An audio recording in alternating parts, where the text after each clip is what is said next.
This is Jony and Kenton, a music podcast primarily focused on talking about current events in the music industry, album reviews, and other topics regarding music. This episode is definitely going to be a special edition in that it will be focused on the 2018 Grammys, all the nominations that came with it, potential snubs, and so much more.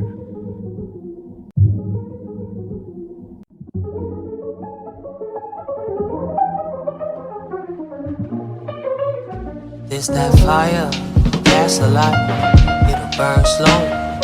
Casually, gradually, defying gravity as I let go. No wires, I'm flying, magic right. Pull a hat out of rabbit right. Never thought I could have it all. Then again, I never really had it right. I'm moving through this movie like my life's duty is to live unruly. Yeah, pretty much the goal of what we're going to try to do here is go through all of the Grammy nominations, say if we agree with them or not, and then after that, say who we'd probably pick for our winner. Kenton's pretty much got the list pulled up, so we're gonna go through the genres that we give a fuck about. Like I'll leave this up to you, Kenton. But like, are we gonna go and talk about country?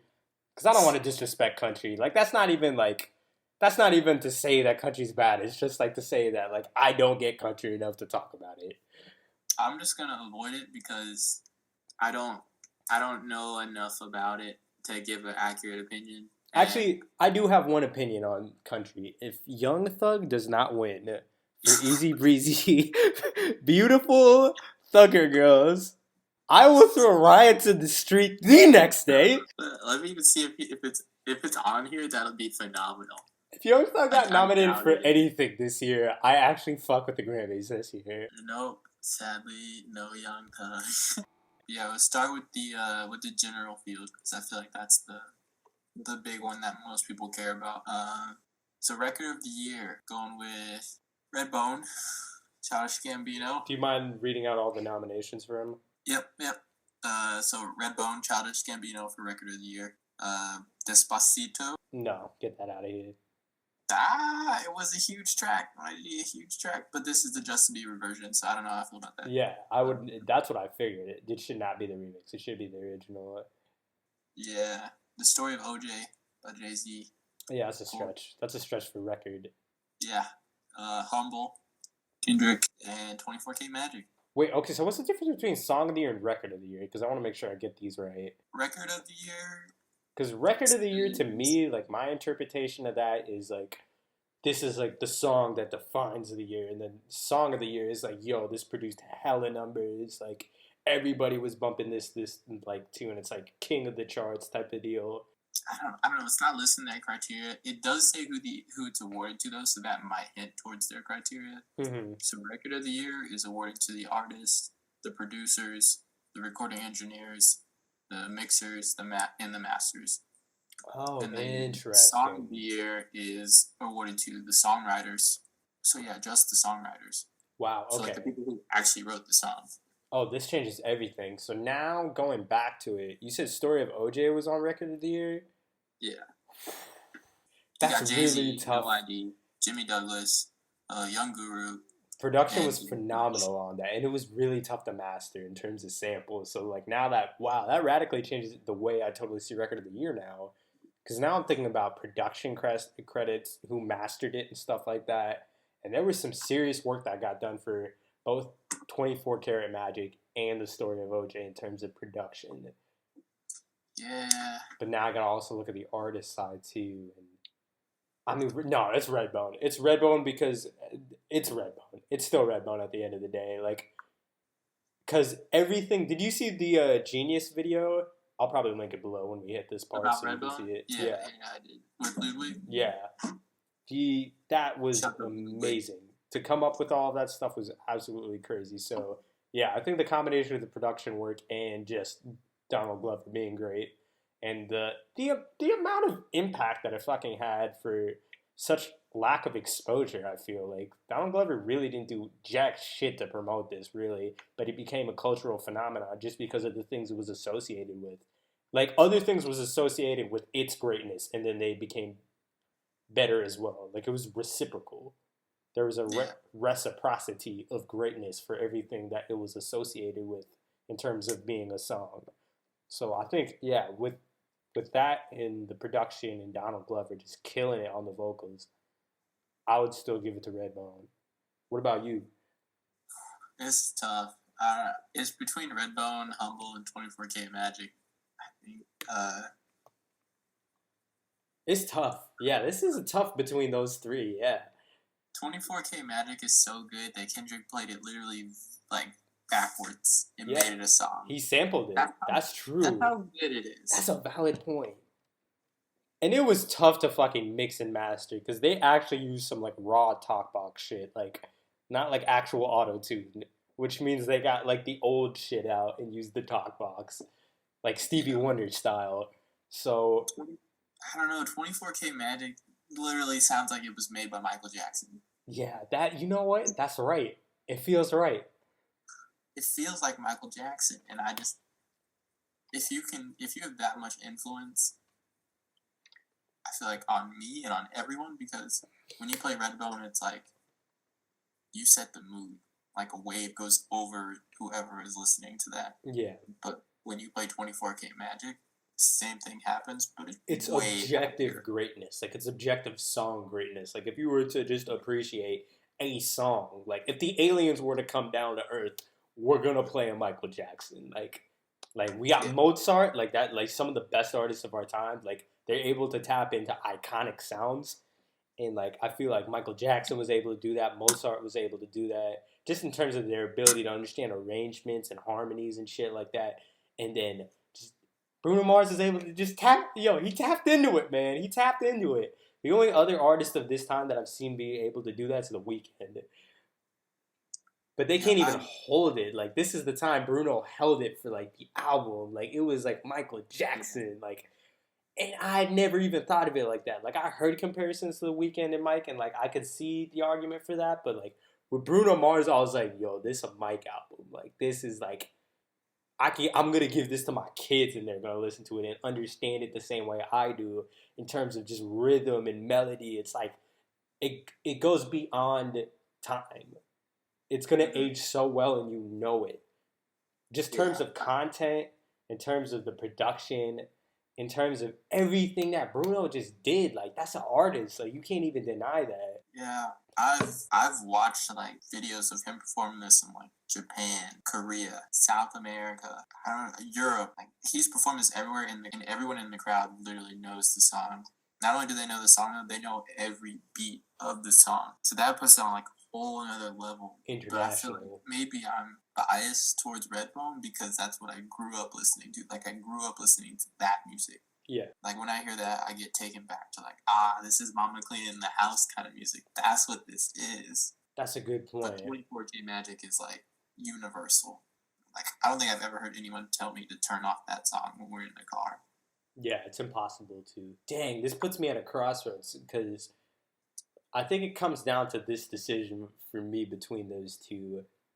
And it's really just like a personal preference. It's like, do you feel like in this year, in this Grammys, like for the statement that we want to make for like 2017 or whatever, do we want to go to the side of universal appreciation for just a phenomenal track, like an above average exceptional track of its time?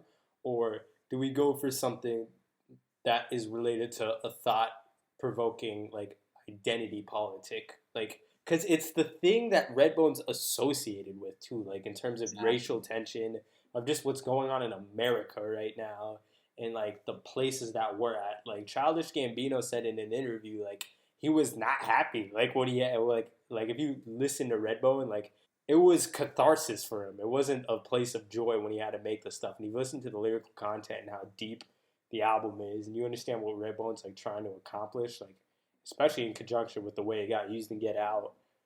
I think it's tough. It's a tough question because here on one side we have a fucking hit, like a hit that transcends generations, and then on the other side we have something that really can put 2017 in a frame in terms of what we're going through as a country.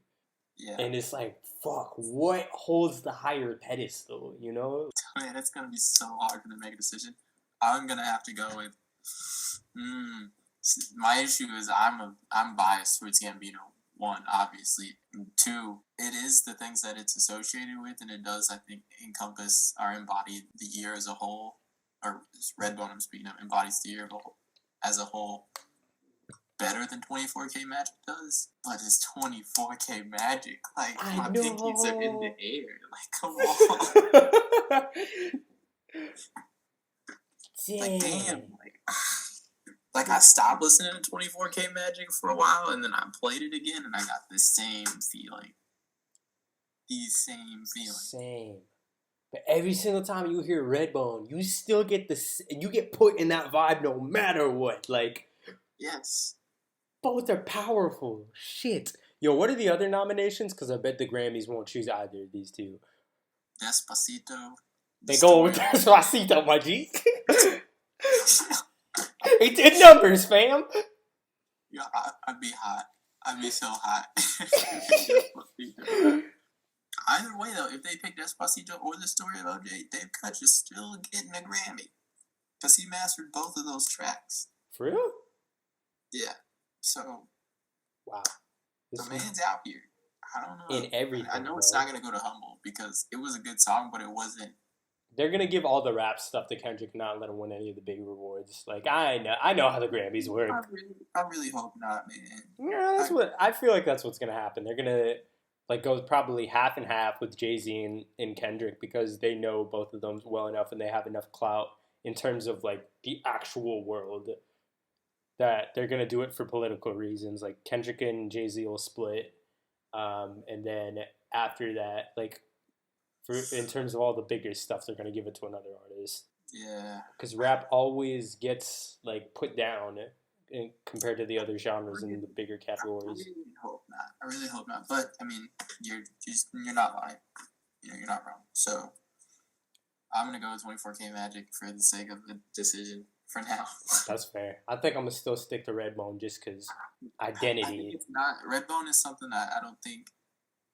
Which is shitty. Like, it should get as many awards as it needs, but like as people desire. But I don't feel like it's something that should be awarded. I feel like it's something that should be accepted. Like giving it an award is almost like a pass. It's like, oh, we gave it an award, so we acknowledge. So, I see what you're saying. Yeah. So now that we acknowledge it, really dig into the song. Like, look at the song, feel what the song feels like. Yeah. Well, that's what I'm hoping for because there's that like post Grammy bump, right? So maybe. More people who wouldn't have listened to the song will give it more time to get exposure. I guess I'm just being more hopeful. Like, I'm at the point where I feel so old these days. I'm like, what is the decision that's going to best society, like in terms of morality? Yeah. And so I think that's where I'm kind of drawing that from. But yeah, it probably won't happen. I just, if I had to choose, that's probably where my vote would go.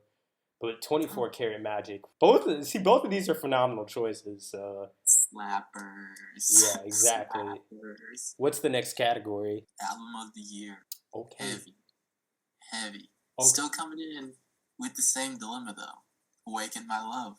Childish Gambino. Okay. I don't know. I don't think it deserves. I don't think it's getting album of the year, but you know what I mean. Respect the nomination. Okay. 444. Jay-Z. Okay. Damn. Kendrick. That's 2 rap albums for album of the year nominated? You're saying there's 2 rap albums in album of the year. Yo, that's pretty rare. That's pretty rare for the Grammys to be that open about stuff. Making a change. What are the other ones? What else? Melodrama by Lord. No one listened to Watch Her Win. That's the one that's winning. You know you're gonna wake up. I promise you that's the one they're gonna choose. What's the 5th one? If that happens, this is a Trump election all over again because it's like everybody else is better. 24K Magic. Again. Yeah, they're giving it to Lord. They're giving it to Lord. Man, I'm gonna be hot. Because and also in their defense, what they could do is just be like, yo, this has been a shitty year for the year of the woman, so we're just gonna, for the sake of looking good, reward women. Nobody fucking bumped Lord. I know I'm hot, but I know it's gonna happen. I didn't even know she dropped the album. I knew she dropped the song. I didn't know she dropped the album. I didn't even listen to the song. I was like, oh, Lord dropped the song.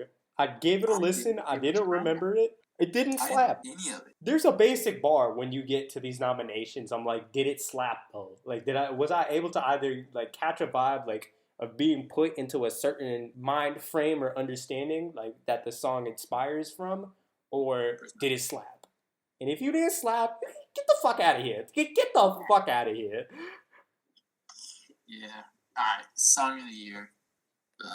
Oh wait, but who would you choose though? Like who would you choose for album of the year? My thing is I'm not a huge Jay-Z fan, so I feel like I'm always off of that boat whenever he's in like the listings. But I'm gonna go with 24K Magic again because the whole album front to back was ridiculous. It slapped. It did slap. So did 444 though, and I'm not a Jay-Z fan. I can say that the album was freaking fantastic. For me, but would I play it over and over again? No. For me, it comes down to two things. Like, it's do we go down the route of, yeah, I guess this is the same crossroads where we're looking at just like sheer pop dominance, killing it on the track and deserved every fucking moment of it, killed it on the charts. Then it's 24K Magic. I would say if the Grammys don't choose Lord, they'll probably choose 24K Magic, and that's okay, and I can live with that, and that'll make sense to me. But, 444 was a genius album. Like, Jay-Z passed wisdom onto me. Like, I learned something from that album. Like, I walked away a more knowledgeable man, like a more cognizant man of like my responsibility to give back to like my people, like my race, the world, and understand that these things will definitely change. Like, Jay-Z has seen so much shit since he started rapping, and he literally gave me all of those years condensed into one album of wisdom. And I gotta thank him for that, because just even like the thoughts of like infidelity or just everything was so relatable. All the shit that he's gone through, like even just struggling so much, you're just willing to do any, like you have to be so aware to get yourself out of such shitty circumstance in life that it shapes you to be a certain person. So I feel like anybody who's smart enough to listen to 444 understands that that's where Jay-Z comes from. So everything that he says that he's trying to pass back in terms of wisdom is just truth. Yeah, it's genuine truth. Everything that he said. Even on the story of OJ. Like the fact that I chuckled a couple of times in the story of OJ. It was real. Yeah. Do you know what's better than spending money at a strip club? Credit. Like that. That right there. I feel like you think, at least subconsciously think more about the stuff that you listen to. So to just have 444 in my rotation, it bettered me into maturing into a more fiscally responsible man, into a more morally responsible man. Like it helped me grow as a person in a way that I feel personally appreciative to it, that I would give it to 444. Though, like it's old head rap, like it is what it is, like it's old head shit. It definitely wasn't meant to. I don't think Jay-Z was trying to reach out to all the like he can't like hang with Lil Uzi. You know what I mean? Like if he was trying to make like a rap album to get numbers and hit the charts and shit, like he would have done collabs with young people. He was just focused on telling his story as he sees it and like what he's seen become of rap. Like he did a Family Feud, it's a great example of that. And then understanding like where we are in terms of race as a people, in terms of what's going on politically, and just like how people are always going to be out there to screw you the higher you up you get to the top. Like especially talking about like Prince's family and all of that stuff, like just trying to go after like all of his assets and the record labels and all that stuff. I don't know. There was just, especially the shit with Beyonce, because I feel like the crazy thing about it, everybody said like, yo, this is just going to be, Beyonce's forcing him to do this. This is about to be a bitch-ass apology. He's about to say this and bounce and then continue being Jay-Z. But I feel like it really resonated with me, and that Jay-Z was very understanding of the generational impact his infidelity had. He's got to explain that shit to his daughter, bro. Beyonce. On the GOAT. On the queen. Listen, bro. People. There's no... Guys have penises, though. That's what makes the album like, so great. That's what makes the album so great, is he's telling that story. That could happen to any man. That's what I never realized. That's what's so great about it. That's what's so great about it. He brought that to light. He's like, look, pussy's pussy, bruh. Exactly. And sometimes you gotta say that. Like, he said that, but he didn't say it. Like, he wasn't upfront about it, but, like, if you get stuck in one situation over some time, you're gonna have thoughts. Like, the temptation will always be there. So this is the damage that it can create if you do it in an extreme case like I did. And then furthermore, bro, going back to what I was saying about generational damage, like, the shit that he said about Blue, Like even on Legacy, like when I heard the intro to Legacy, I was like, oh shit. Like I felt that. I was like, bro, what if I had a daughter and she asked me what a will was? Like, what if I had kids? Am I ready to support them? Or forget the kids, are we taking care of the younger generation? Because they're seeing all this shit. Like, we're not the youngest anymore. We're 22. We're out here, contributing to society in a meaningful and productive manner. We're out here paying taxes and paying loans and all this really important shit. But there's a whole group of kids that are younger than us that are seeing this shit and don't have the answers. Or worse yet, there's so many young kids coming up right now, and this 2017 is all they really know. And we had Obama for 8 years and we remembered it. And I don't think we should take that for granted moving forward. We need to pass that back to the younger generation. I never even realized that until I heard Legacy. And I was like, fuck, that's so crazy. Like, even the line that Jay-Z said about his mom, just even taking just pennies of what they had left for food and just going and investing it, or just bonds it just for Jay-Z to like see the appreciation, like her even making the attempt, put that thought into Jay-Z's head as a struggling young black man. And then later on, he was able to capitalize it. She planted the seed by saying, nah, I'm going to starve for that one night just so you can at least have exposure to something that might be able to provide for you. That shit's profound, son.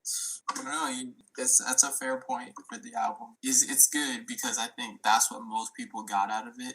Or I don't want to say most people. That's what some people got out of it. But is that what most people got out of it? Oh, probably not. Yeah, so that's where I have difficulty at. Because then there's 24K Magic, which is like, everybody gets it. It's so tough. You could go to another fucking planet and play this shit for aliens, and they'd be like, whatever this is, I like it. And that's the difficulty, man. So do I go with that? It's like, do I go with melody or do I go with content? What needs to be highlighted more in 27? I feel like since I gave Redbone Song of the Year, I'm going 24K Magic. Nah. Oh, yes, I am going 24K Magic, because then when we get to the rap stuff, 444 is probably going to be getting a lot more shine than you think. Yeah. It's actually getting a lot of shine everywhere. All right. Song of the Year. So, Despacito. Fuck out of here. Featuring Justin Bieber. I just want to give it to Despacito because my nigga Pooh Bear is on there, because he's like one of the best producers of all time. But Despacito about to sweep the Grammys. They might, though. The scary thing is we actually can't rule that out, knowing the Grammys. You can't. It affected so many people. Everybody likes the song. 444, once again. Issues by Benny Blanco. I don't even know what that is. What? Come on, Greg. Fuck out of here. Wow, somebody got shaded. Somebody got snubbed for that position. That's What I Like by 24K Magic. And I think this will be the winner for Song of the Year. I'm just going to go ahead and say it. 1-800-273-8255. It deserves to be. It deserves to be. It's going to win. I think it's going to win. I wanted to. It's such an impact. I wanted to. I think it matters. Like, Logic's out here doing good shit for the community, bro. We need that.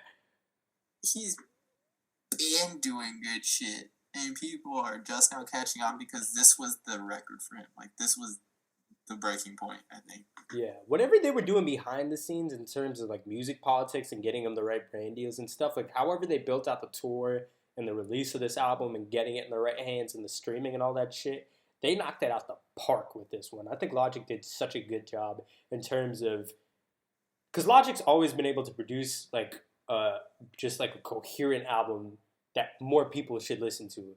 Now, people have, like, different opinions on it with, like, the way that they see Logic in the rap community and all that stuff. But in terms of actual bar for bars, what the dude's talking about and the way he goes about it, can't deny the man's talent. So the talent's always been there. But there's always rappers like that. Like, Big Crit never gets his shine and stuff like that. But then for this album, the way they rolled it out and everything, Logic's team knocked it out the park. They did their thing on this. And, Logic was always going to deliver. But there's so many artists that deliver. And there's just politics and bullshit that get in the way. But this time, they killed it. And I'm so glad that this specific song got so much popularity, that got so much exposure because it deserved it and it needed it. That's it. That's all I'm gonna say about that one. I have nothing else to say. Word. Yo, okay, let me ask you this. Because that Benny Blanco song got in there, who do you think got snubbed? Oh boy. Shit. Who got subbed off a song of the year?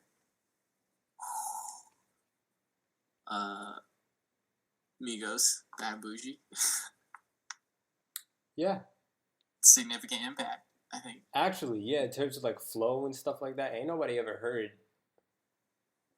And if we never had that, we would have never had Takeoff saying, "Did I get left out bad and bougie?" And that was a moment for the culture, for lack of a better word. You know what I'm saying? Probably would have never had Bodak Yellow. Yeah, for real. Oh my gosh. Cardi and Offset might have not. Wow. Butterfly Flex. Wow. Yeah, man. I don't know. So yeah, that's who I think got left off. I don't know. Who do you think got left off? That's a good question. I gotta think back to 2017 real quick. Give me a moment. Give me a moment. What? I'll start the next one while you think about that. So the next one is Best New Artist. So what they got here is Alicia Cara. She was more like 2016. Yeah, I agree. She feels way more like 2016. Yeah, but I understand the vote. Khalid, he definitely put out a good album. Oh, yo, wait, does Daniel Caesar fall into this year or is that last year? Because this man then got snubbed of a lot of shit, and I'm about to be low-key a little bit pissed. That's this year for Florian, but I think he's still on there for R&B. So is he? Okay, hopefully later. We'll find out, I guess. Find out. I still would have put him in for the last category. Because Freudian was fucking good, man. It was, but it was good for us. In terms of even songwriting, too? Like, I don't think it deserves Song of the Year, though. Like, you don't think there's a song on Freudian that didn't deserve Song of the Year? I don't know, man. Freudian was really good. It was really good because we listened to it, but we listened to it because we've listened to him before. But in terms of actual song lyrics, like, I really think it's up there. Like, compared to this Benny fucking Blanco song, like, I feel like... Okay, I'll take that. That's a fair comparison. Yo, Hold Me Down could have been... Yo, Transform, lyrically. I've literally gotten like just laid in my bed in the darkness with headphones on and listened to that whole album front to back. Yo, when I had to drive my Prius from the Bay Area down to Austin, I'm not gonna lie, I listened to that album for 3 hours in a row. And I was just driving away from the beautiful Californian hills and the sun was coming down. Oh, but it was so necessary. It was so necessary. You give them that motherfucking nomination. Grammys. Benny Blanco. Yeah. So the rest of the Best New Artist, Julia Michaels, SZA. Oh. The Bay. And I think the person that's going to win, Lil Uzi. Uzi Bird.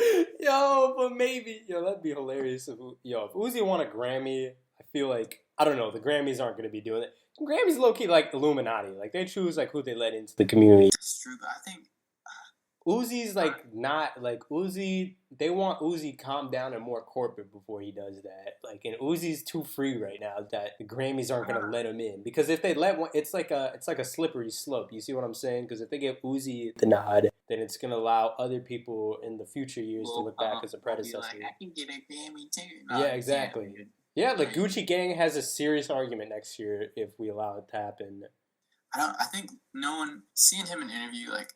I understand why he's put on there because like, in person he's not all like rah like hella hype like he is on the track. But every track he makes is like it's either some real dark shit or it's just hella like ignorant hype shit. Yeah, it's like there's a constant theme of just him running away from his problems though, like in that album. That was very relatable, very palpable. I understand that there's some moments where you're just like, yo, I'm going to turn up and I don't give a shit, to the point of escapism. I mean, we've seen this a lot in college and stuff like that too. I think that's very popular though in life, not just in college. Exactly. So the question is, should we celebrate that? Like, if I was like the Grammys, because yo, the Grammys are like snobby. Like, the Grammys think about this stuff. I hope. Sometimes they just do it for politics. Most of the time it's politics, but then they justify it with what I just explained, like that type of reasoning. If not him, I gotta give it to Khalid. Yeah, I'd be cool with that. I'd be cool with like Khalid or SZA. I mean, my heart tells me SZA. I don't even want to give it to SZA because I like SZA's album. I like everything about SZA, really, but she's not new. She's not to a new artist. To us, but like we've known about her. They never listened to like. Hey, we've been on her for years. They never listened to Z. You know what I mean? Like. All right, that's fair. That's fair. Because we had Z. Like, we had Z and we absorbed and we understood, like, everything.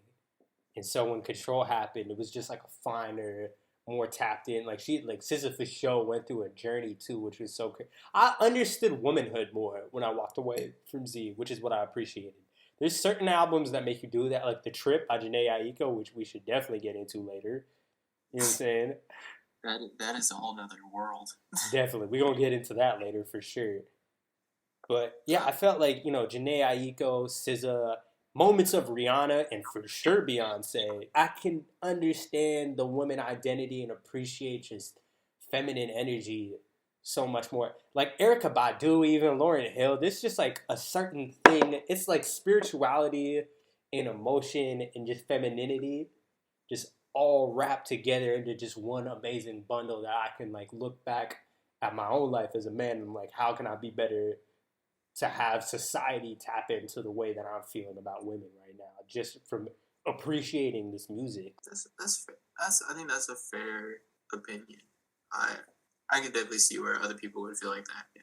But that's, like I said from before, this is just my heart speaking. I feel like Khalid would for sure deserve it. So you going Khalid?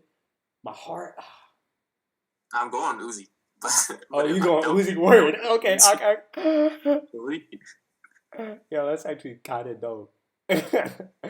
That'd be crazy. The Grammys will never. I bet the Grammys won't, but that'd be crazy. Just because it's such a dark horse, but it's justifiable. I'm putting 100 stacks on Uzi. That's wild. Dang. For the sake of respect to Khalid, I guess I'll go Khalid, man. I think Khalid deserves it. I think Uzi's going to get it because he is this generation's prince. I don't think they know that. I don't think the Grammy, like, the judges, I don't think they get that yet. I think we're, like, because we're of the generation of Uzi, so we understand his impact. But I don't think the Grammy community gets it.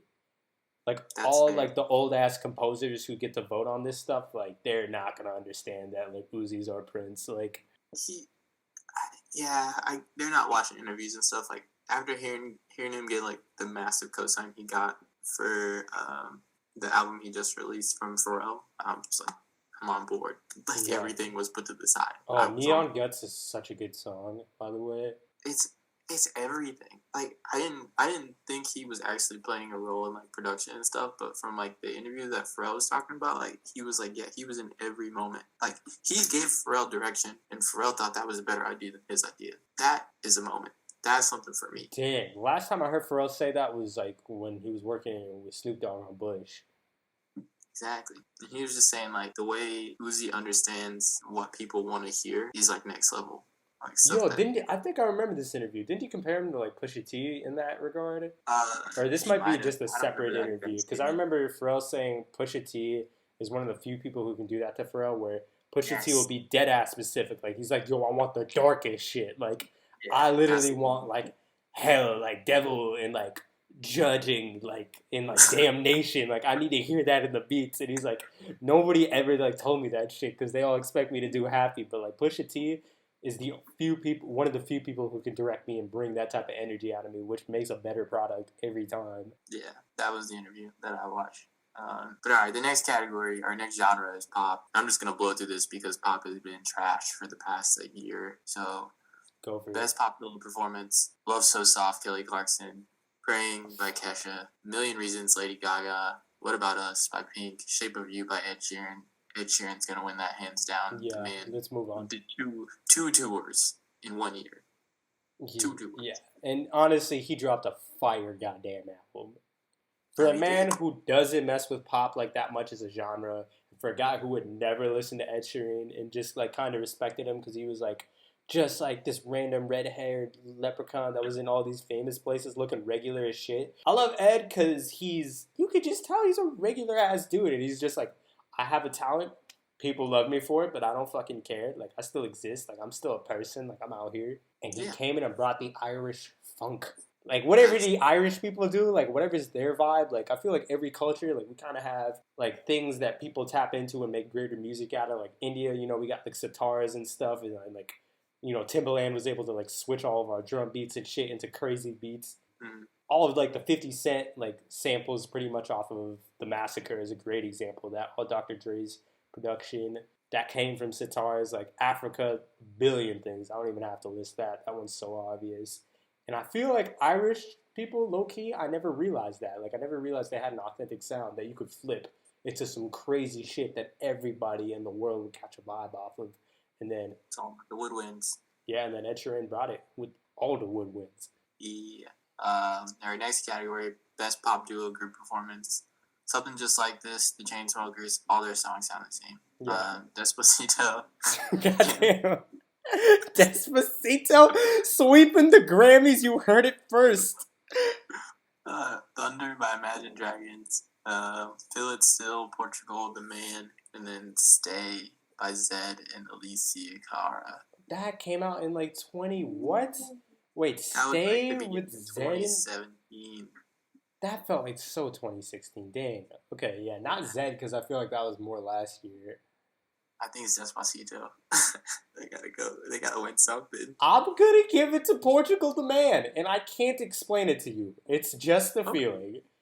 Okay. Grammys respect the fuck out of Portugal the Man. It's either gonna be Despacito or Imagine Dragons in my book. Yeah, I'd be cool with Imagine Dragons too. And if it's Despacito, just fuck me. Best traditional pop vocal album. What does that even mean? So it says for albums containing at least 51% playing time of new traditional pop recordings. Okay, that's hella specific. Nobody But Me by Michael Bublé. Anything Michael Bublé makes is gold, just gorgeous. Can't fuck with the boobs. Triplicate by Bob Dylan. People love Bob Dylan, man. Still making music? Never caught the wave, but people really love him. In Full Swing by Seth MacFarlane. Okay, Wonderland by Sarah McLachlan. And then Tony Bennett celebrates 90. I'm going to go with Michael Bublé. This is actually tough.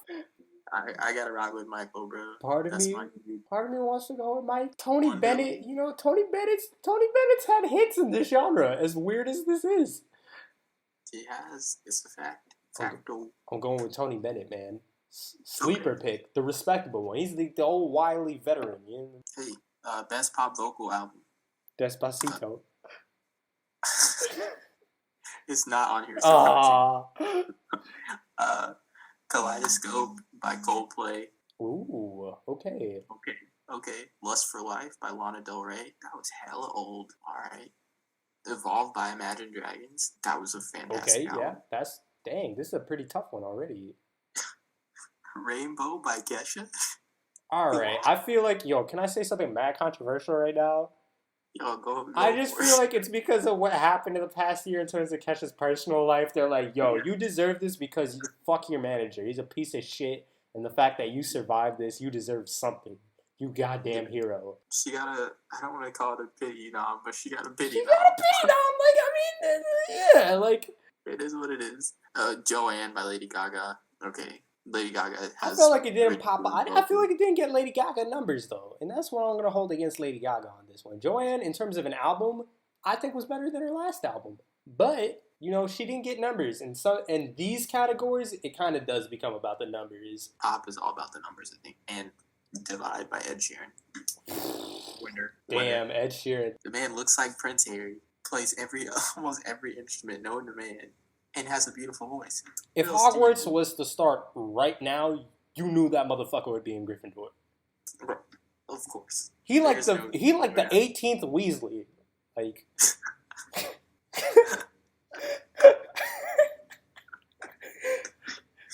Oh, it's so true though. It's so true. Oh fuck! All right, next genre, bro. This one's gonna go fast. So, dance electronic music only has 2 categories. Damn, they're really not giving any love to them. Best dance recording. I don't know what that means. Bambro Koyo Kanda. I have no idea what this is. By Bonobo. Cola by Camel Fat and Elderbrook. Yo, that song might slap. You want to say that again? Cola by Camel Fat and Elderbrook. Camel Fat? Yeah, CAMELPHAT. Oh, PHAT. I'm gonna listen to that later. Yeah, I actually am interested. Just because of the name. But... Yeah, but really though. Andromeda by Gorillaz featuring Drum. Ooh, that's a good song though. Tonight by LCD Sound System. LCD Sound System came back with an album, so I feel like all the hipsters are gonna dick ride that to the wind. But your favorite, Line of Sight by Odessa. I think Gorillaz are gonna win it. The Gorillaz? I think the Gorillaz are gonna win it. I love Andromeda as a song, and I'm okay with it winning, but it would be my second place pick out of all the songs that you listed on there. I probably LCD Sound System. I'm gonna go with Line of Sight because I'm probably gonna go with Line of Sight as well. Honestly, I'm probably gonna give it to Line of Sight because Odessa just needs their recognition at this point in time, and the other artists have either been recognized or just don't need that Grammy as much as Odessa does. And the song's good. Like, the song justifies it being in the nomination list. Like, so yeah, I would go with Odessa for my pick, but I think Andromeda is gonna win because the Gorillaz are just so huge in the UK and internationally. They just got clout, and the song's good. And it has Big Baby Drum. This is what I love about that situation playing out, because there's always that one artist who gets too turned off of being like a feature off of a Grammy. Like, they didn't just get the Grammy, but they feel like they just got the Grammy, you know what I mean? And you know Big Baby Drum at the after party is about to be fucking litty to titty. And everybody in Hollywood's trying to see Drum at that state. So I feel like low-key, like, everybody who votes is like, I'm trying to see Big Baby Drum get fucked up. We got to give him this Grammy. We need to be there for the turnout. Because he has such a vibe about him. The man is just like happiness. He's a big baby, bro. He's a big baby. Yeah, he's so happy. That's true. Last category, Best Dance Electronic Album. Migration by Bonobo. Bonobo's getting a lot of love. I haven't paid that much attention to him. 3D, the catalog. You ever listen to like Tycho? Like, you ever listen to like... It's like, how would I explain it? I've heard Bonobo before, but it's like, I don't listen to him regularly. 3D, the catalog by Kraftwerk. A Moment Apart, Odessa. What Now by Sylvan Esso. And the person I think is going to win, Muramasa. Yeah, Muramasa's going to win. And I would give it to Muramasa too, honestly. Yeah. A, hits that are in there. And B, just the amount of people in society that just fucks with him, like, internationally. And, his sound has been able to transcend borders. I think it's very rare of artists to do. I think the Gorillaz do that really well. I think Coldplay does that really well. Imagine Dragons does that really well. So I think they're able to tap into just making a sound that's poppable to everybody. That's good. I agree with that. I think his international clout is out as well. Yeah, because he's killing it in the UK and Canada and France. Like, he's killing it in Europe. He's killing it in East Asia, too. Honestly, people know Muramasa in, like, Tokyo and China and all those places. Yeah. Next genre is contemporary instrumental music. I don't really listen to any of this, so I'm going to skip this. What are those? I don't know. I couldn't tell you any of these people. Like the Jerry Douglas Band, Alex Hahn, Julian Lage, Chris Eldridge, Jeff Fusion, Antonio Sanchez. I probably know a man named Antonio Sanchez, but I don't know this artist. We all do. Okay, so next genre is rock. Yeah, I'm skipping this. Yo, what's on the rock? Yo, wait, what's on the rock nominations? Okay, best rock performance. You Want It Darker by Leonard Cohen. The Promise by Chris Cornell. Run by the Foo Fighters. No Good by Calio. And then Go to War by Nothing More. I'm going to go Foo Fighters. Because that's the only one you know. No, because Chris Cornell used to be like the lead singer of Soundgarden. And he's a really good guitarist too. What are the other nominations again? You Want It Darker by Leonard Cohen, which probably I heard he's good.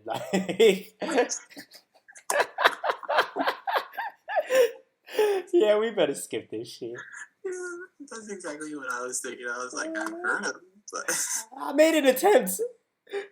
Yeah, we tried. Yeah. Yeah, so R&B genre, first category is best R&B performance. Get You by Daniel Caesar featuring Kali Uchis. All right. Distraction by Kehlani, aka Baylani. High by Lettucey. That's What I Like by Bruno Mars. Fuck. The Weeknd by SZA, co-produced by Pharrell. No. Wow, this is the hardest category that we've had so far. That's What I Like has to go though, because it's already gotten enough awards. Yep, I'm gonna kick it off. I'm not gonna call it an R&B track. I'm gonna call it a pop track. Yeah, it's a pop track, and it's like it'll get its recognition. It just doesn't fit here. So we got Love. Get You. We got Get You and Love Galore is what it's coming down to for me. God, no, Distraction's in there. Distraction's in there. All three of them, it's equal play. But it's... I'm going SZA. I'm going SZA. I'm going SZA. It's best R&B performance. I would agree with that. For The Weeknd, the drums. It's just I'm gonna have to go with... I'm sticking with SZA. And you know... Alright, I'm going with Get You. This gets... all of these are the right answer. That song means so much to me. I know. I have shed tears to that song. When I listen to Get You, I will feel when I meet my wife. And like that's when you know you got a real song. That's real. Yeah, so the next category, best traditional R&B performance. Laugh and Move On, the Baylor Project, Redbone by Childish, What I'm Feeling, Anthony Hamilton features Hamilton. Oh no, the Hamiltons, Anthony Hamilton. All the Way by Lettucey and Still by Molly Music. I feel so bad for Lettucey because I'm never gonna give him shine compared to these other artists. Like I'm sorry, I'm really sorry. The Hamiltons, bruh. So smooth. Traditional R&B performance though, Redbone. I gotta give it to him. You saying traditional? Traditional R&B performance. Did you see that nigga on Jimmy Fallon? I did. I'm gonna still go with the Hamilton. That's fair. Just because it's just respect to the roots of... Because Redbone is so not traditional. Redbone's the next level. Redbone is like taking traditional R&B and is like putting it into the next fucking universe. Like it carries the torch in such a dope, amazing way. Like that's the way the genre should be going. Like I've never seen... Like the way that Get Out was able to redefine Thrillers, Redbone was able to redefine R&B to me. But because of that, I can't consider it traditional. That's fair. Okay, I see that. When I hear Redbone, let me give you an example. So it's Thanksgiving this year. I'm at my aunt's house in Atlanta. There is nothing but black people in this house. There's 100% black people in this house. We're listening to Patti LaBelle. We're listening to The Temptations. Listening to all this old shit. And then I play Redbone. Yeah, you're winning me over now. Now that you've painted this, especially once you said the rotation, like, you could really fit it in. Like, you could play a Patti LaBelle song and go straight to Redbone. Or you could play a slow down Rick James song and go straight into Redbone. You'd be like, but was Rick James R&B though? But you could. Like, the fact... See, this is where I feel like you're kind of winning me over. The line is great. Yeah, the fact that you can throw it in rotation with so many of these classics and it would fit in seamlessly. I don't know, man. Wow. I have to think about that more. My peanut butter chocolate cake with Kool-Aid. Yeah. Come on, man. Come on. I don't even know if that's R&B, but that's traditional as fuck. It's R&B though, right? R&B is rhythm and blues. He gives you the rhythm. He gives you the blues. That's so true. It's giving you both. It's so next level. It's just a misleading... This is just such a misleading freaking title. And the part that makes it even more confusing for people to understand is that it was produced by Ludwig. Ludwig, of all people. Yeah, when you say Ludwig... White man, long blonde hair. Long blonde hair, bro. He definitely looks like he was an extra off of Lord of the Rings, no lie. And I fuck with it. And I fuck with it heavy. He could have been an elf, real talk. Oh, yeah, for sure. Yeah, so I don't know. I guess we'll split on I'll that go one. Redbone. I think you provided a good enough argument here that I feel comfortable. Yeah, you've swayed my opinion for sure. I'd go Redbone. Hard, man. It's hard. All right. Well, best R&B song. First Began by P.J. Morton. Don't know that. Location by Alfredo Gonzalez and Khalid. Yeah. Redbone, once again. Wow. Supermodel, SZA. I wouldn't give it to Supermodel. That's what I like. Bruno Mars. Wow. Okay. If we're giving traditional R&B to Redbone, then Redbone's not getting best R&B here. Yeah, I would give. I might go to Khalid. I would flip it. I would give best R&B song to Location. I need to re-listen to Location and re-listen to Supermodel. Bro, everybody listened to Location. Like, nobody knew about Khalid. Everybody listened to Location. Everybody knew about Khalid. Yeah, but Supermodel.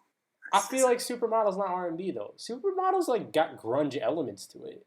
That's Rhythm what I and like blues, about it. dog. Rhythm and blues. It's got grunge, like, the way that it was produced, like, the guitar. You listen to that guitar, that's not R&B to me. I mean, that's all for real. So, that's fair. Okay, yeah, Location. You made a good point. Yeah. Best Urban Contemporary Album. Free Six Lack by Six Lack. Awaken My Love. American Teen by Khalid. I fuck with this genre a lot. Like, this whole category, I always love the nominations in this. It's great. I guess I listen to a lot of urban contemporary music. Because we're urban. Yet contemporary. So yeah, Six Lack album, Gambino album, Khalid, SZA, and Starboy by The Weeknd. Starboy, let's get out of here. Starboy, all right. Yeah, Starboy is definitely taking that one. Best R&B album. This is where it's gonna get heavy. Freudian, Daniel Caesar. You hitting me with some shit off the first nom? No. Wow. Rule by Lettucey. Lettucey's getting I'm no sorry, love. Lettucey. You get no love. The competition too stiff. Gumbo by P.J. Morton. No love. Sorry, Morton. Feel the Real by Music Soul Child. Respect Music Soul Child. True. But the album did not slap, so no. 24K Magic. Oh, god damn. It's Freudian versus 24K? 24K Magic. I'm going Freudian all day. I think I'm going with the underdog. R&B album. Yeah, I think we're going with the underdog. It's got to be Freudian, and Freudian deserves it because Freudian is such a good album. It is. This is beautiful. He's the Black John Mayer, bro. He really is. I used to think that was a stretch. Then I listened to the whole album. Took back everything. Just accurate. Rap. This is what the people want to hear. They want to know about the rap numbers. Okay, best rap performance. We already said it was. Wait, no, we didn't go through this. So Bounce Back, Big Sean, Bodak Yellow, Cardi B, 444, Jay-Z, Humble, Kendrick Lamar, Bad and Bougie, Migos. I'm going Humble. Yeah, I agree. Easy decision. Kendrick's performance is next level. Easy. Yeah, that one was easy. Kung Fu Kenny. Come on. Best rap song performance. This one might be difficult. Problems by Six Lack. It was a good track. Yes, it was. Crew by Goldlink. No. He got nominated for a fucking No. Just because he got the nomination, I want to give him the award. I really hope he wins. Family Feud by Jay-Z. Oh, I think Family Feud's winning that. They're giving it because it has... Love Galore by SZA. They're going to give it to Jay-Z on that. Or Loyalty by Kendrick Lamar. Ooh. It's going to go to Loyalty. But this is Jay-Z with Beyonce versus Kendrick and Rihanna. 1. Who sells more albums? Who sells more tickets, Beyonce or Rihanna? Rihanna. Who has more number one records, Beyonce or Rihanna? Rihanna. These two facts alone, people want Rihanna. She's the new age Beyonce. Beyonce's getting phased out, bro. She's getting phased out. Yeah. No, wow. She had the kids. That was the sign. That's a hot take, but it might be an accurate one. You have facts. You have facts. You have facts. I can't dispute. It's ticket sales and number one. We live in a climate now where just even saying Beyonce's second place is Beyonce slander, but I think you're onto something. And if you look at it from the label position too, Jay-Z and Beyonce on the same label. Rihanna is on the same label as Beyonce and Jay-Z, but Kendrick Lamar's on Interscope in TDE. And which means more people get to eat, which means I think we got to give it to loyalty. If we're looking at numbers too, loyalty is still loyalty. But it's just the raw power. This like you put Jay-Z and Beyonce on a track, that's powerful. Yes. But I think, you coming in with all facts on this loyalty argument. It's just, bro, I'm just blown away right now. I'm more shocked. It's loyalty, bro.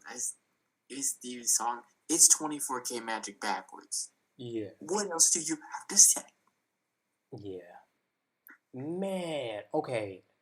So if the Grammys don't give it to loyalty, will we say that they're not comfortable with the changing of the new guard? If they don't give it to loyalty, I want them to give it to Crew. But I know that's probably not going to happen. I think the fact that they got nominated was enough. It's like what they did with Schoolboy Q. Like both of us fucking love Schoolboy Q. The Grammys acknowledge them, but they'll never give them enough. Yeah. Is it the changing of guard though? I don't know. That's a bit of a stretch. I don't know if I want to make that statement about the judges themselves that they're not comfortable with the change of guard, because when's the last time Beyonce's really been out here? Didn't she slay for that last album, or Lemonade or whatever? Yeah, her last album was fire, but And then what about Beyonce? I'm talking just about whenever her name's been mentioned in the Grammys, she usually gives what she wants. Yeah. Yeah. And Jay-Z, for the most part, for rap, who has the most rap awards and nominations? Either way, Jay-Z and Kanye has been dominating rap. And Beyonce always gets what she wants. So I'm thinking of the fusion of that, competing. You coming in with all facts, though. But, they got to see it in a very new school perspective to give it the loyalty. That's the thing. I think if this was the Grammys 2 years ago, when To Pimp a Butterfly didn't win, yes, I would say that is the case. But now that To Pimp a Butterfly didn't win, they got all that criticism, and they had to rethink their panel, rethink the way they're judging people. They have to give it to loyalty. We'll see. I guess that's one I'll definitely pay attention to. If whoever wins this will have a profound effect on rap for the next 5 years. Because this will be the changing of the guard in my mind, especially the way that you just described it. So now I'm super excited for that. Yeah, I agree. That's heavy. Oh, that's heavy. Oh, that's so sick. Alright, best rap song. This is for song writers, people who wrote the song. Keep that in mind. Bodak Yellow. Bodak Yellow's getting love out here, yo. Yo, shout out Cardi B, Queen of the BX, you know what I'm saying? BX, yeah. We out here. Yeah. Chase Me, Run the Jewels, Big Boy, Danger Mouse. Love Run the Jewels, no. So just no. Run the Jewels 3 was good. Humble. Kendrick. Humble might win this. The Story of OJ. Wow, no, it might be The Story of OJ. Shit. Sassy by Rhapsody. I need to listen to Rhapsody because I feel like she could actually compete with Story of OJ and Humble. That's why I said I feel so bad. I need to listen to this Rhapsody album because literally that's how much respect I have for her. I think she could hang with the other two. Exactly. She has shown enough potential on features in other songs that I've heard from her where she literally deserves to actually be in the fighting for this. So I don't want to disrespect her. But his left stroke went viral. His left stroke went viral. Bro, but Story of OJ was when Jay-Z said, I'm not black, I'm OJ, I forgot, remembered everything, and then reprocessed how fucked up that was, and then looked at myself in the mirror and was like, how did I forget this whole lesson? What's crazy is that So without OJ, there are no Kardashians. I know. They don't exist. But then if you look at the similarities in their characters, so like OJ is considered him as a person. He doesn't like to be considered a black person or whatever he wants to be. He's just OJ. Then you look at the Kardashians. They don't give a fuck about their race at all. They're just the Kardashians. That's it. And then you look at Kanye right now. And then you look at Kanye. Kanye is low-key not giving a fuck about anything. He's just being Kanye. Yeah, he does not care about race at all anymore. Like, this has transitioned from, this, like, spawned with OJ and has ended with Kanye. The sunken place is real. Shout out to Lil B the Bass Guy, by the way. I agree. Alright, last category. This one's gonna be hard. I'm not gonna lie. This one might take a while. Best rap album. 444. Off top. Damn. It's really between those two. I'm not even gonna bullshit. Layla's Wisdom. Rap City. It might be between those three. Flower Boy. Tyler the Creator. You know the influence in the audience that Tyler has. Wow. I take back everything I said 30 seconds ago about this being easy. And the closer. Culture by the Migos. Let's go. Let's go. Wow. Let's go. All right. Well, if I was actually in the Grammys committee, I would think that this would be really, really tough. I think Culture is out of there because honestly, just the white people don't respect the Migos enough to understand what they've done for the culture, period. Like, but when Migos says culture, like, they still don't get it. Like, nobody actually understands how profound culture was. Like, we gonna look back 10, 20 years from now and be like, wow, they changed a lot. They literally made and changed culture. And then named their album Culture as they did it. They knew. That's how profound this shit is to me. That's how profound Culture is to me because they called it. Like, they literally named the album Culture. Think about that. They were like, this is how powerful we are. We can make an album called Culture and it will have an effect on the culture. Also, Culture 2 is in the works. 2018 Grammys. Wow. It's coming. Yo, I don't even... Alright, so let's start with the obvious. Flower Boy, I don't think it's going to win.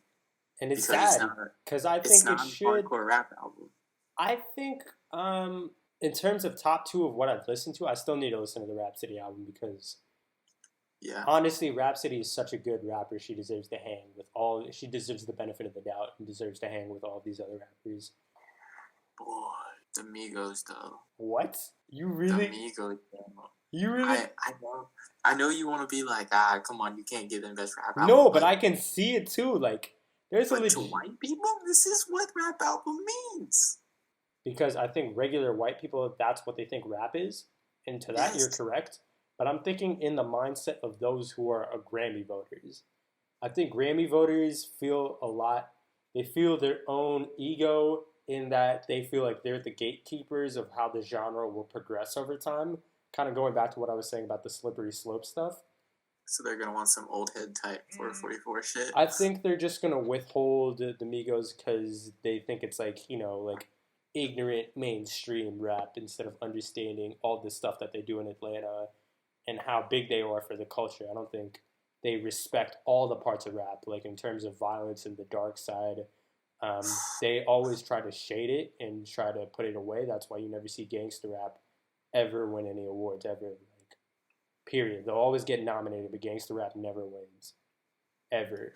And I think those are going to be the things that hold culture back, unfortunately, because these people who judge rap don't want to see rap in its totality, and it's pretty sad, but I think that's the situation we're in, so I think culture's a no-go. I think Flower Boy has a lot more play than what people think, but because Tyler is just competing against two of the greatest rappers of all time, he's got to go. I haven't even listened to the Rhapsody album. Let me. Okay, I have it pulled up. I'm gonna just tell you the features. Kendrick Lamar, Lance Skywalker, Anderson .Paak, Black Thought, Moonchild, BJ the Chicago Kid, Busta Rhymes, Music Soul Child, Gwen Bunn, Terrace Martin, Amber Navran. So Two she Anderson so .Paak she tracks. should be up there. Yeah. And it's 14 tracks. It's not even like it's a huge ass album. This is about to be a real ass album that's gonna change my life. Like, and Yes. that's exactly what she's competing against those, which is crazy. 444 and Damn were like that. Yo, I'm not gonna lie to you. I have no idea. Whoever wins this, this changes rap for a while. This is a new era. If Kendrick wins, Kendrick beats Jay-Z. And that's something. You know what I mean? Read into that what you will, but that's a fact. Kendrick beat Jay-Z. That's a lot. If Jay-Z wins, then Jay-Z actually goes down as the GOAT. I think Jay-Z surpasses Biggie. I think he surpasses Tupac. I think we have to start putting more universal respect on Jay-Z being the GOAT if he walks away with this. And if Rhapsody wins, I think I just need to listen to the album, but based off of just what I've heard of the content of Rhapsody's lyrics and who she is as a person, I think this would be the best thing to happen to rap if Rhapsody won. So there's positive effects for all three of these wins. Something about, I don't know why, but something about Damn is just not appealing to me. Yeah. Like, for this level. I feel like because To Pimp a Butterfly was so good. Like, it was life changing. When I heard Damn, I was like, until you understand what Damn does in reverse, I feel like you can't fully appreciate it. You have to listen to Damn in reverse, though, which is so tough. And that's a lot to ask for the users. But once you do, it changes the whole album. Like, that's the thing is, I listened to it forwards, I listened to it backwards. But I don't think I've invested time into it, actually listening to it backwards. Yeah, I think that's a big part of Damn. And that's why I totally understand where you're coming from, because...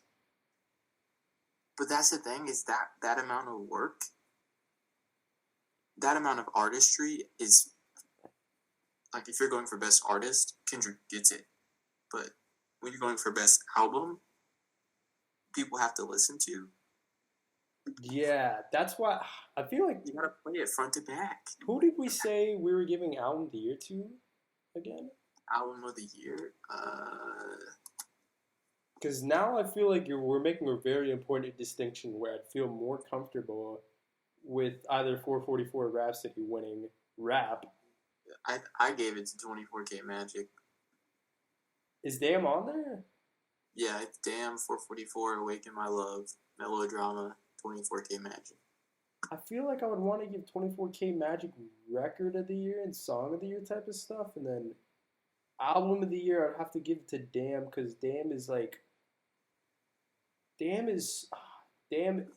But see, nah, I also feel uncomfortable giving it to Damn too, in that for Album of the Year to work, I feel like everybody has to understand the message, and I feel like unless you're of a certain effort threshold, you can't really get what you're supposed to get in terms of value out of Damn. It makes me want to vote for it and not vote for it at the same time, which is very conflicting. But that's how the album wants you to be. It wants you to be conflicted.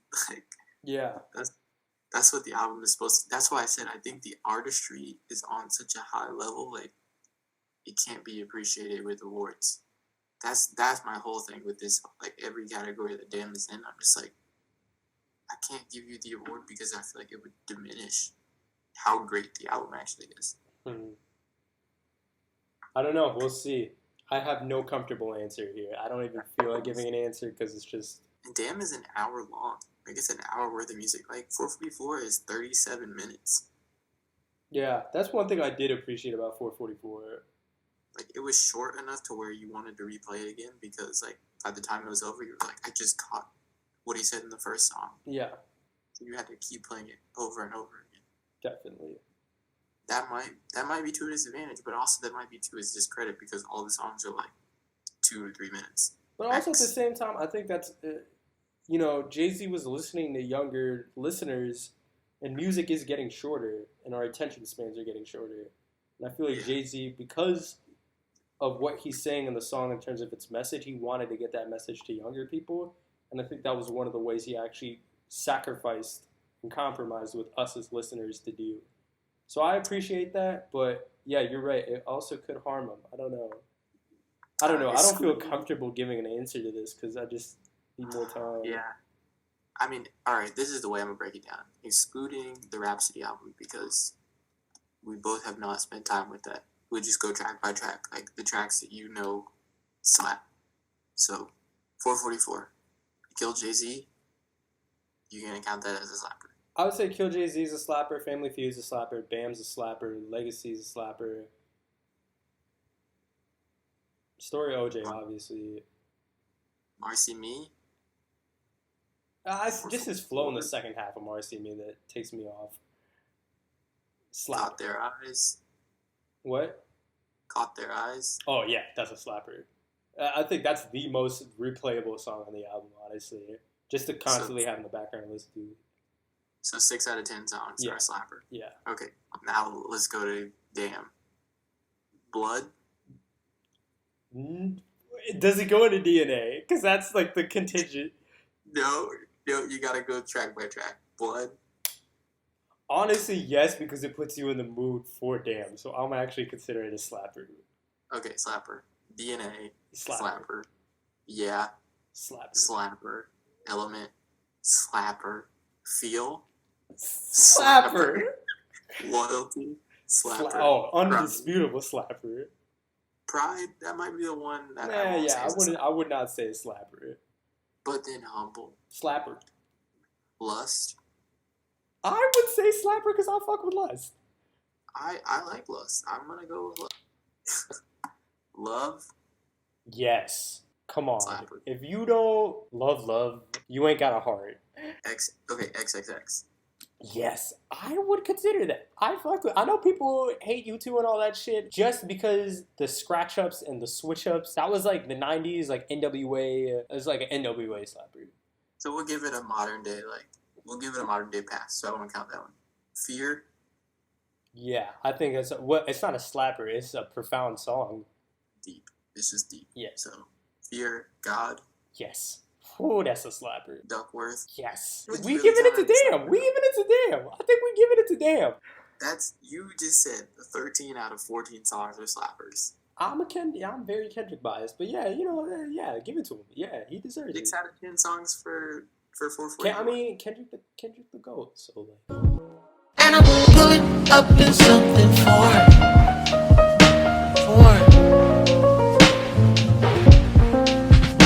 Yeah, I'm pulling up in something foreign.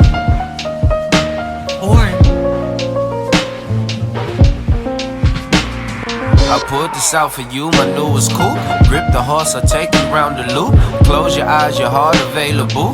Land on earth and cruise to Malibu. Gave you time to gear, you draws the boot. Rubbing skins, I found the heaven's true. Melt the sun and keep the moon alive. Dry the winds and moist behind the fire. Can't pretend the greatest in the lie. Stroke you calm and go beyond the fate. Take you down the frown, go up your face. Arch your back and bend it back and play. Fuck you good, I know. Stamp your book to know where else to go. Foreign place, a foreign whip to try. Failed at life, then fell in you, now I'm trying to keep it humble in a world full of egos. Gangsters and evil. Player in the game, but I'm making my own rules. And I'm pulling up in something foreign.